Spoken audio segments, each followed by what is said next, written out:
Hello good morning and welcome back friends. आप देख रहे हैं पेसर एजुकेशन यूट्यूब चैनल। आज की इस वीडियो में बात करेंगे 5 फरवरी से रिलेटेड जितने भी इंपॉर्टेंट करंट अफेयर्स बनती हैं सारी इस वीडियो में कंप्लीट करेंगे। साथ ही काफ़ी सारे एक्स्ट्रा फैक्ट भी यहाँ पर डिस्कस करेंगे। सो पूरे लेसन को ध्यान से और लास्ट तक आप जरूर देखिएगा। इसकी PDF आप डाउनलोड कर सकते हैं नीचे वीडियो के डिस्क्रिप्शन में से। तो देखिए, सबसे पहले हम बात करेंगे जो लास्ट वीडियो की क्विज थी आपके लिए। क्वेश्चन था कि निम्न में से किसने अंडर 19 एशिया क्रिकेट कप का खिताब अपने नाम किया है। तो ये खिताब जीता है इंडिया ने। किसने? भारत ने जीता था। किसे हराकर जीता था? श्रीलंका को हराकर। यहाँ पर एक जो अंडर 19 एशिया क्रिकेट कप है ये भारत ने अपने नाम किया था। ठीक है, चलिए अब बात करते हैं यहाँ पर आज की करंट अफेयर्स की। पहला अपडेट आपके सामने है। हाल ही खबरों में रही पुस्तक that is Bharat coloniality civilisations constitutions के लेखक कौन है। यहाँ पर ये पुस्तक का टाइटल है जो आपके सामने है। ठीक है, ये पुस्तक किसने लिखी है जो हाल ही खबरों में रही है? तो ये आपका करेक्ट आंसर होगा, जे साई दीपक ने लिखी है। किसने? जे साई दीपक इसके लेखक है। जे साई दीपक के द्वारा लिखी गई ये पुस्तक, और जो ब्लूम्सबरी इंडिया है इसके द्वारा इस पुस्तक को प्रकाशित किया गया है, जिसका टाइटल क्या है? India that is Bharat coloniality civilisations and constitution इसका टाइटल है। ठीक है, ये एक पुस्तक श्रृंखला है, 3 पुस्तकों की श्रृंखला है, जिसमें पहला जो इसका पार्ट है वो 15 अगस्त 2021 को जारी किया गया था। दूसरा जो पार्ट है ये वाला है जो जून 2022 में लॉन्च किया जाएगा, जिसकी हम यहाँ पे अभी बात कर रहे हैं। ठीक है, तो अभी ये घोषणा हुई इसलिए अभी ये न्यूज में रहा है, ताकि जबकि जो तीसरा लास्ट पार्ट है वो जून 2023 में रिलीज किया जाएगा। अब यहाँ पर ये तो हो गया पुस्तक के बारे में। अगर थोड़ा सा और जानते हैं कि पुस्तक है किसके बारे में, तो इस पुस्तक की अगर बात करते हैं तो ये पुस्तक जो है भारत जो हमारा इंडिया है उस पर यूरोपीय औपनिवेशिक चेतना या कॉलोनियलिटी के प्रभाव की जांच करता है। इस बात पर प्रकाश डालता है कि उपनिवेशवाद भारत में सामाजिक, धार्मिक, संस्कृति, इतिहास और जो शिक्षा है, इसके अलावा जो भाषा और नस्लीय पैटर्न है, इसको कैसे बदलता है, उसी चीज़ पर ये प्रकाश डालते हैं। ठीक है, ये पुस्तक, तो ये आपको ध्यान रखना। अगला अपडेट है, किसको प्रतिष्ठित 2022 का जो Laureus World Breakthrough of the Year Award है इसके लिए नामांकित किया गया है। तो यहाँ पर आपका सही आंसर होगा नीरज चोपड़ा। नीरज चोपड़ा जो कि एक भारतीय फेमस जेवलिन थ्रो प्लेयर हैं। ठीक है, जिन्होंने अभी रिसेंटली गोल्ड जीतकर जो है एक नया रिकॉर्ड बनाया था। ठीक है, तो इन्होंने हाल ही यहाँ पर जो है इन्हीं को यहाँ जो 2022 का Laureus World Breakthrough of the Year Award है इसके लिए चुना गया है। ठीक है, किसको? नीरज चोपड़ा को। नेक्स्ट यहाँ पर देखिएगा, किस देश के क्रिकेटर डेरिल मिशेल को यहाँ पर अंतर्राष्ट्रीय क्रिकेट परिषद जो ICC है इसने स्पिरिट ऑफ क्रिकेट अवार्ड 2021 के लिए नामित किया है। तो यहाँ पर देखिएगा, आपसे बोला जा रहा है कि यहाँ पे जो डेरिल मिशेल है इनको यहाँ पर स्पिरिट ऑफ क्रिकेट अवार्ड 2021 के विजेता के रूप में नामित किया गया है। तो इनका संबंध किस देश से है? तो ये न्यूजीलैंड के प्लेयर हैं। किस देश के? न्यूजीलैंड के हैं डेरिल मिशेल। ठीक है, नेक्स्ट यहाँ पर देखिएगा, कहाँ स्थित अरावली जैव विविधता पार्क को भारत का पहला अन्य प्रभावी क्षेत्र आधारित संरक्षण उपाय OECM साइट घोषित किया है। तो ये क्या गया है? गुरुग्राम में। देखिए, जो गुरुग्राम में स्थित है अरावली जैव विविधता पार्क, कहाँ पर स्थित है? गुरुग्राम। इसको हाल ही में यहाँ पर जो है भारत का पहला, इंपॉर्टेंट चीज़ें ध्यान रखिएगा, भारत का पहला अन्य प्रभावित क्षेत्र आधारित संरक्षण उपाय या फिर OECM साइट जो है इसको घोषित किया गया है। ठीक है, अब यहाँ पर सबसे पहले तो हम बात करते हैं, मैंने आपको बता दिया कि ये गुरुग्राम जो हरियाणा में है, गुरुग्राम वहीं पर स्थित है ये अरावली जैव विविधता पार्क। ठीक है, यहाँ पर अब बात करते हैं कि इसको OECM साइट का दर्जा दिया गया है और ये भारत की पहली OECM साइट है। अब यहाँ पर OECM साइट कौन सी होती है ये आप थोड़ा सा जान लीजिएगा। देखिएगा, OECM साइट का मतलब होता है कि कोई भी मतलब कि एक जैव विविधता समृद्ध जो मतलब कि जो स्थान होता है, जो मतलब कि पहले कुछ भी नहीं था, वहाँ पर एक बंजर था। मान लीजिए कोई स्थान है जहाँ पर पहले बंजर था बिल्कुल। ठीक है, खाली जमीन पड़ी हुई थी, लेकिन बिना किसी संरक्षण के, बिना किसी उसकी देखरेख के वो बंजर जमीन जो है कुछ समय बाद अपने आप ही जो है हरियाली में बदल गई। पूरा का पूरा जो मतलब कि स्थान है वो क्या हो गया? ग्रीन हो गया, पेड़ ही पेड़ हो गए पूरे के अंदर, ठीक है।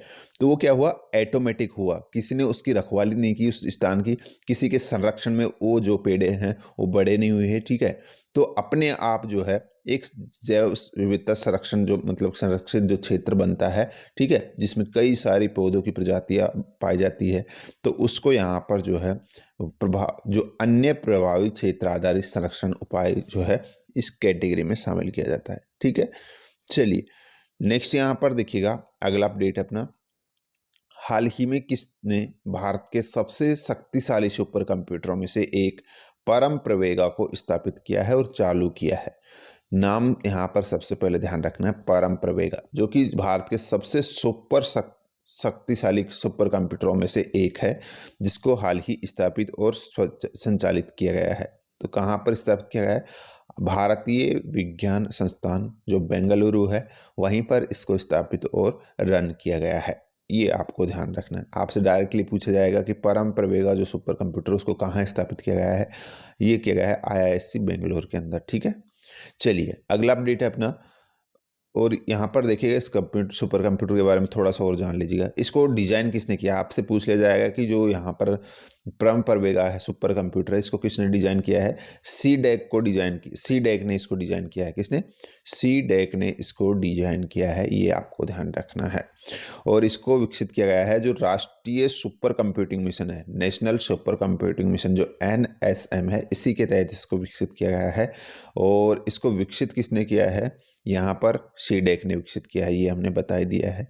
बाकी इसकी जो काउंटिंग जो कैपेसिटी है वो कितनी है, वो है 3.3 पेटा फ्लॉप्स, यानी कि 1 पेटा फ्लॉप्स क्वाड्रिलियन या 1015 ऑपरेशन प्रति सेकंड के बराबर जो है ये इसकी कैलकुलेटिंग कैपेसिटी है, ठीक है।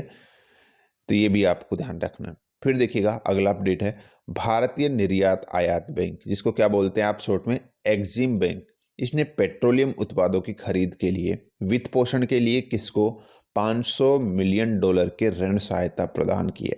तो ये की गई है श्रीलंका को, जो भारत का एक्जिम बैंक है, ठीक है, उसने हाल ही श्रीलंका को $500 मिलियन का जो ऋण है उसके लिए सहायता देने की यहाँ पर घोषणा की है। और इसका उपयोग यहाँ पर पेट्रोलियम उत्पादों की खरीद के वित्त पोषण के लिए किया जाएगा श्रीलंका के द्वारा। नेक्स्ट यहाँ पर देखिएगा किसको, insolvency and bankruptcy board of India, short में इसको बोलते हैं IBBI, ठीक है, IBBI, इसका अध्यक्ष नियुक्त किया गया है। तो यहाँ पर IBBI का अध्यक्ष जो चुना गया है वो रवि मित्तल को चुना गया है। किसको, रवि मित्तल को चुना गया है। रवि मित्तल ने जो यहाँ पर स्थान लिया है वो किसका लिया है, MS साहू का लिया है। किसका, MS साहू जो है ये सेवानिवृत्त हुए थे लास्ट ईयर, ठीक है, 30 सितंबर को, तब से जो है ये खाली पड़ा हुआ था ये पद, और हाल ही में यहाँ पर जो है इस पद पर नियुक्ति दी गई है। किसकी, यहाँ जो हमने बात की है रवि मित्तल की, ठीक है। तो ये आपको ध्यान रखना है। चलिए यहाँ पर एक और चीज़ ध्यान रखिएगा, जो रवि मित्तल है ये IBBI के दूसरे पूर्णकालिक चेयरपर्सन बने हैं, ये भी आपको ध्यान रखना है। नेक्स्ट है 4 फरवरी को कौन सा दिवस मनाया जाता है, तो ये आपको मनाया जाता है वर्ल्ड कैंसर डे। कौन सा, वर्ल्ड कैंसर डे जो है हर साल 4 फरवरी को मनाया जाता है।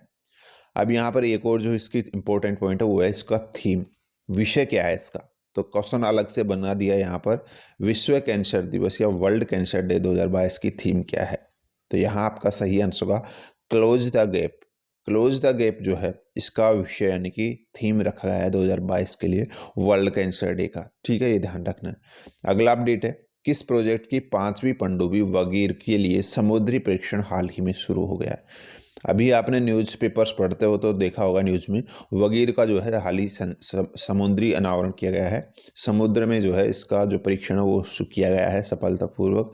तो ये किस प्रोजेक्ट के तहत बनाई गई है, ये आपका प्रोजेक्ट 75 के तहत जो है इस वगीर जो सबमरीन है इसका निर्माण किया गया है।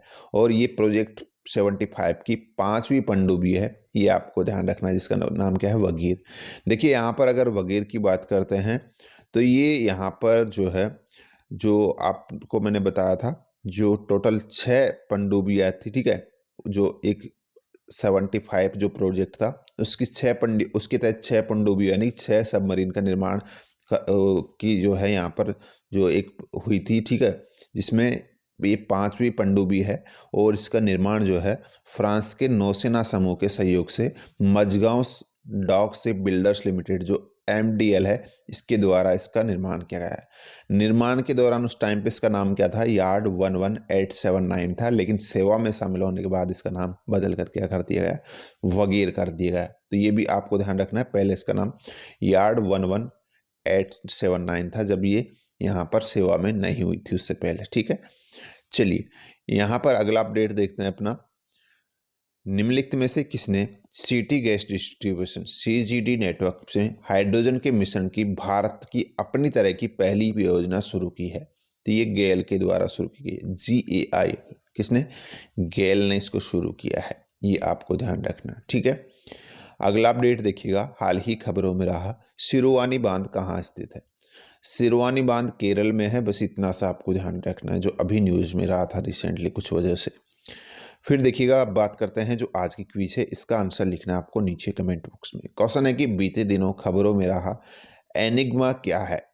एनिग्मा क्या है जो बीते दिनों न्यूज में रहा था? जो भी करेक्ट आंसर है आपको नीचे कमेंट बॉक्स में लिखना है।